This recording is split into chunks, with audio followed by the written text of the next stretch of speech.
You know what else I've been thinking about since that day? What?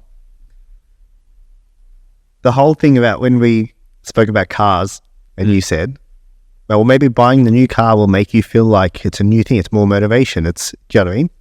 And what I did on the weekend, actually called you. You called me at the right time. It's funny how that happened. I went and test drove a Tesla just to see what all the fuss was about. Because as mentioned last time, I still need a new car. That Ranger I had lined up, gone. Missed the boat. Called your mate about the other Ranger, spoke to him. Oh, did you speak to him? Yeah, spoke to him. So new Ranger, it's about 78k That much? for a brand new one. Wow. I didn't think they were that much. V6. Oh, the V6, yeah. I think the 4-cylinder's 76. Still a lot. Like up to Still a lot. no brain, I think. The previous model I got mine were, to give you comparison on it. Wildtrak. Yeah, so I got the Wildtrak X, which is the previous generation, so only 2-3-year-old car. So this is an indication of inflation on the vehicles. 60,000, brand new. Oh, wow. Yeah, brand new. And that was at the time when I bought that car, aside from the Raptor, but that was the top of the range. Hey, there's no more cars for 25k. Oh, really? No, what do you get for 25k? Yeah, no, piece of shit. Yeah. What do you get? Or you know how, like, I remember buying cars for $1,500. In saying that, I reckon the arse has fallen off the car market. As in, it's slowed down a little. Oh, without a doubt. The economy in general. Yeah, but I see that, like, I've been trying to sell 2 cars. I've always, whenever I sell a car, it goes, like in the past. It's gone within 3 to 4 weeks. Every single time. I've got one car I've been able to sell since November last year. And it's the best price car on the market, best options, low Ks. No buyers? No buyers. I had one guy, he's still trying to get his finance sorted. If he gets that sorted, the car will go. But even, I've got one at the Ranger, I've got that up for sale. If it's, I'm not really pushing that. If it sells, it sells. If it doesn't, I don't really care. But it's interesting to see that space has slowed down so much, and it does give you an indication on what the economy is doing as well. Yeah, people spending money, not spending money. So. Yeah. But yeah, so Saturday, I was at Tesla. Yeah. And I went and I drove. Well, actually, I'll tell you the story of how I got there. So I was on the phone to your mate talking about the Ranger, and I got off the phone, and one of my mates looked at me and he goes, "Are you buying a car?" I was like, "Yeah." Like, Ranger? I was like, "Yeah." He's like, "Why?" I was like, "There's nothing else, man. Like, what else am I going to buy?" He's like, "Get a Tesla." And I was like, "Really?" He's like, "Yeah." I was like, "Why?" He's like, "I've got one." I was like, "Is it good?" He's like, "Best car I've ever owned." "Really?"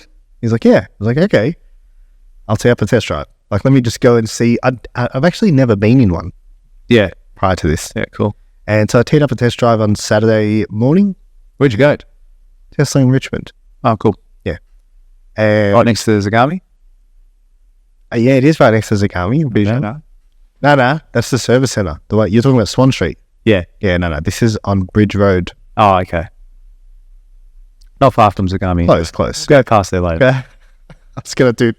Have you seen that place on Plummer Street? Port Melbourne? The car place? The car place? Yeah. I was driving past last night. I was going to pull in. It was dead, like empty. It was like 9:30 at night. I was going to pull in and make a video at the front and say, "Where I George." Sure. I would have been so pumped. You would have been pumped. Yeah, so drove the Tesla, and honestly, I was blown away, man. I was absolutely blown away at how far behind we are with everything. And that's what was interesting when we spoke about that.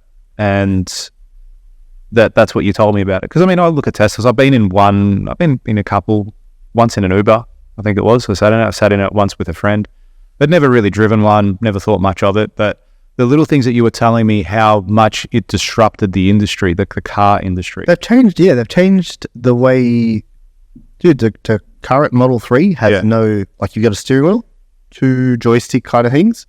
That's it. There's nothing else. Like, there's no indicators, no stalks, no... What? Yeah. You can't indicate? You indicate on the steering wheel, it's a button. Oh, are you serious? Yeah, you indicate on the steering wheel. No shit. You put it to drive on the screen. And I was super impressed. And I was like, there's a slot for your phone and the keys on your phone. And obviously, electric car. They're like, "Why are you in the EV market, sir?" And I said, "No." This guy, like, don't fucking talk. Yeah. Don't touch me. If you had a petrol, I'd probably take it. Where's your petrol range? And I've spoken to a few people because I was very, very interested. Like, after I left, I was like, man, that's Like, if I can make this work, I'm probably going to be a Tesla owner if I can make it work. And then I left and I called a few people that I know just to discuss it with them, get some feedback. Okay, I like doing that. And I called a few people, and the feedback from everyone was so bad in the sense of not, oh, Tesla's a shit, blah, blah, blah. Oh, you hear stories of the battery catching fire, or you hear stories of people's phone died and they couldn't get into their car, or you hear stories of they went to do a software, or there was no, someone told me a story, they're like, did you hear that story about the people who were lined up at the electronic charging station for 4 hours because there was a big line?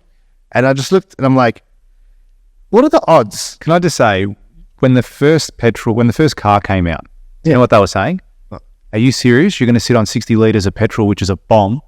Yeah. That's what they were saying. When the first cars came out, they're like, you're sitting on 50 litres of petrol, which can explode at any moment. And this loops perfectly into what we were saying before, in the sense of we don't like change. Do you know what I mean? We don't like, everything everyone was telling me, I was looking at them and saying, this is you telling me this, like you telling me, there's not enough EV charging stations, or saying, when I see you on the side of the road, I'm going to laugh and I'm just going to go put fuel, is the equivalent of 100 years ago, someone saying, aha, your thing needs fuel, that's why the horse is better. Do you know what I mean? And that sort of thinking is what stops society from moving forward. Yeah. And I was like, this car is the future, whether you like it or not. It is. EV, you want to talk about hydrogen cars, whatever, I don't care. I'm not even interested in the EV side. But the way they've designed the car, it's come from someone that's very forward thinking. Yeah, correct. Dude, very forward thinking. You know what I mean? There's just aspects about the car where you're like, dude, maintenance, you don't need, it's got regenerative braking. So the cars, have you ever driven one? No, I've never driven. Oh, so when you let go of the accelerator, it brakes. Yeah. I've been in there with someone and they did it, and it actually made me feel a bit sick when, like, how they were driving when they took their foot off the accelerator. Bad driver. Yeah, I think it might have been. I won't say what gender they were. They were a woman. Yeah. Well, that explains everything. Current affair. My number is 9681. So, yeah, I was very impressed. Yeah. Very, very impressed, and then very shocked by feedback I got.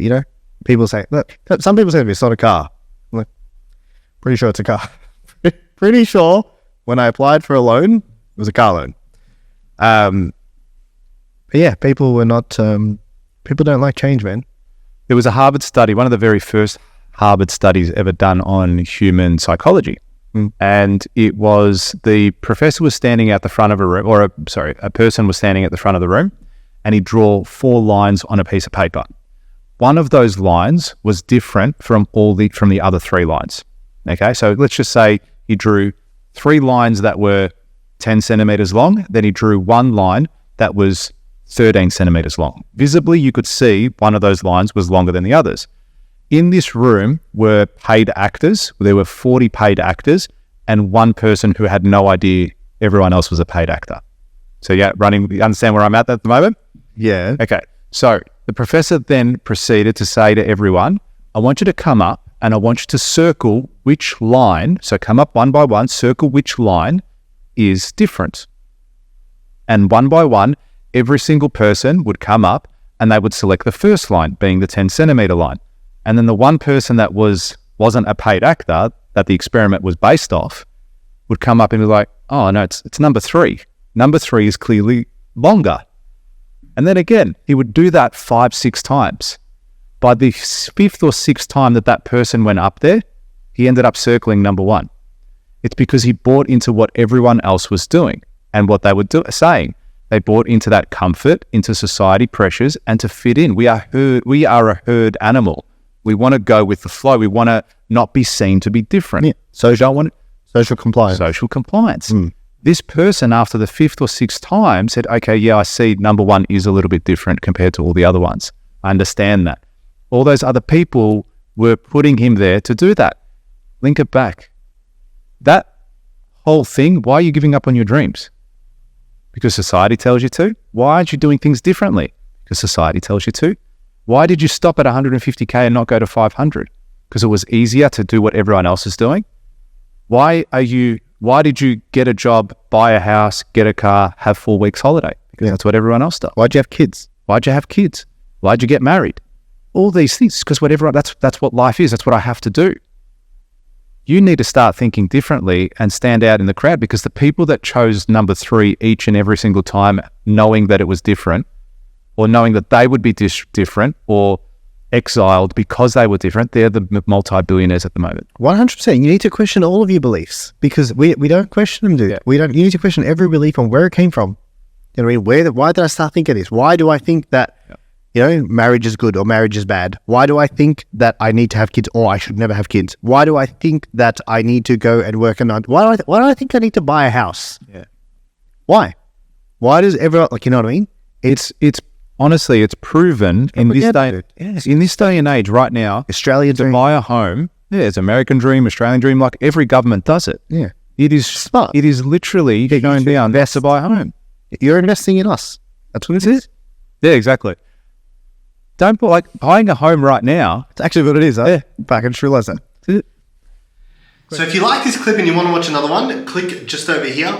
Or if you want to watch the full episode, you can click over here. Don't forget to subscribe to the channel, and thanks for watching.